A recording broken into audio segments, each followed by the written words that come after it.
দীনেশ চন্দ্র গাঙ্গুলি। আজকে এখানে আস্থা সোশ্যাল ওয়েলফেয়ার সোসাইটির কাছে আমি এসেছি রোটারি ক্লাবের প্রেসিডেন্টের তরফ থেকে এবং সমস্ত আমাদের রোটারি ক্লাব অফ আবহমানের তরফ থেকে, এবং আমরা এখানে আজকে একটা কম্পিউটার দিয়েছি এদের ছেলে মেয়েদের ট্রেনিংয়ের জন্য। এই কম্পিউটারটা ডোনেট করেছেন আমাদেরই ক্লাবের সদস্য রোটারিয়ান সুবিজিৎ সরকার এবং রোটারিয়ান অনন্দিতা সরকার।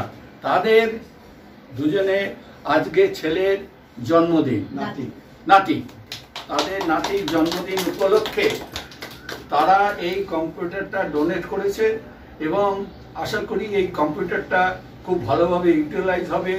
এই যে যারা যে সমস্ত আন্ডার প্রিভিলেজ ক্লাস অফ বাচ্চারা আছেন, ছেলে মেয়ে, তাদের যেন খুব কাজে লাগে এবং এটা যেন আস্থা সোসাইটি ঠিকমতো এটা মেনটেন করে এবং আমরা যেন ভবিষ্যতে জানতে পারি যে এই কম্পিউটারের থ্রু দিয়ে অনেকেই স্বনির্ভর হয়ে উঠেছে। যাই হোক, আমি সকলকে আবার ধন্যবাদ জানাচ্ছি, আস্থা সোশ্যাল ওয়েলফেয়ারকেও ধন্যবাদ জানাচ্ছি। তারা এই উদ্যোগটা নেওয়ার জন্য আমরা খুব আনন্দিত। ধন্যবাদ।